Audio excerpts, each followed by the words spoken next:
Alright, let's get started. Hi, I'm Bill, and welcome to one more video. The purpose of this video is really for me to document a change in direction when it comes to my efforts in the area of photography. For the last 4 or 5 years, I've been focused more on astrophotography, had a couple telescopes, and I did some occasional photography with my Fuji system and those type of things, but recently I sold my 2 telescopes to put together a little bit of money so I can fulfill something that I've wanted to do for a while, and that is to own a Fujifilm GFX100S Mark II. And that just got delivered moments ago. Haven't taken it out of the box yet, and I'm going to do that now. Hopefully the lighting and everything's okay here with this video.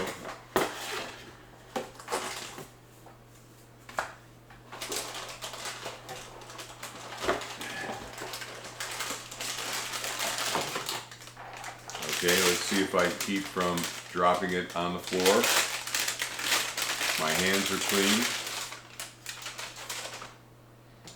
And there's some accessories in the box which I'll put on the floor here. But here it is. This is GFX. Kind of see it here. Fits the hand very nice.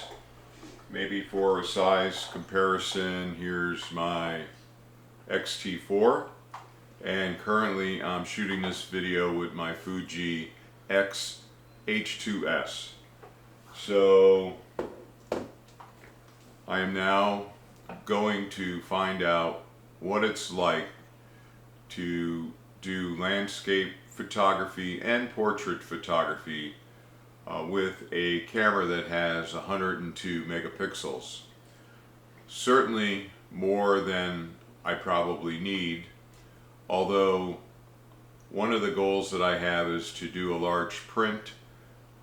One area of photography that I've not really understood well is printing, and that's just printing 8x10s, and I've never printed any large images. Used a commercial printer one time for a shot that I took of the Golden Gate Bridge, but there's a couple spots in the house that could use a rather larger size print, and clearly with the more megapixels, because my X-T4 is only 26 megapixels and this X-H2S is only 26 megapixels. Again, probably enough based upon how large of a print I really want to make, but anyway, the Fujifilm GFX100S Mark II is now a reality for me, and I'm going to learn a lot in the process, and if I learn it's much more camera than I really needed, that's fine too. What I really enjoy is getting first-hand knowledge.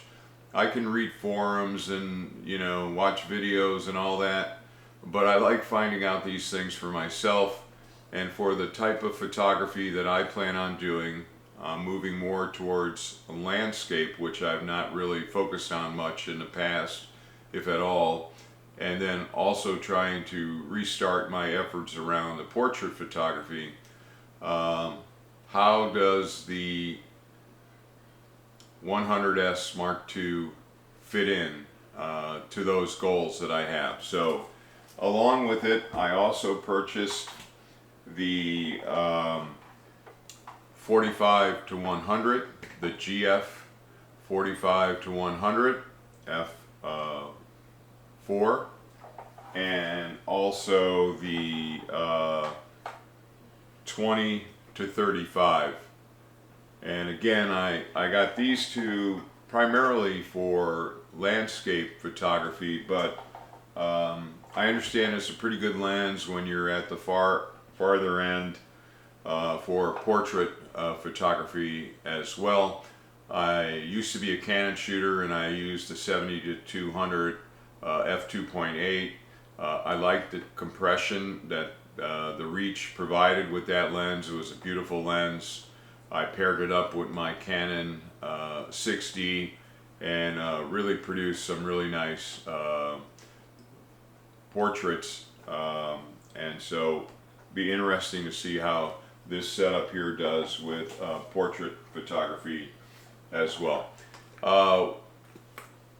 With 82mm filter size, I got a set of magnetic filters from Case.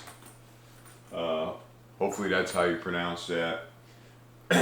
And I've got some high-speed memory cards that should be on arriving today for this camera, and we'll see what life is like as I bring this camera out into the field.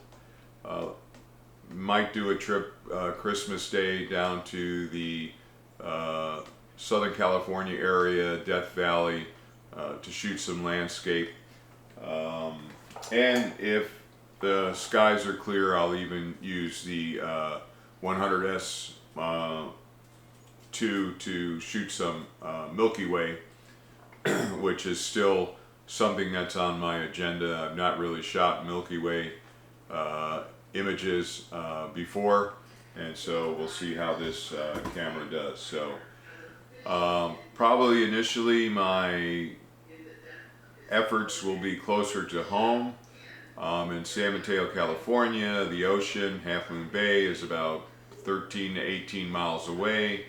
I was down in the Santa Cruz area a few weekends ago at Lighthouse Field State Beach.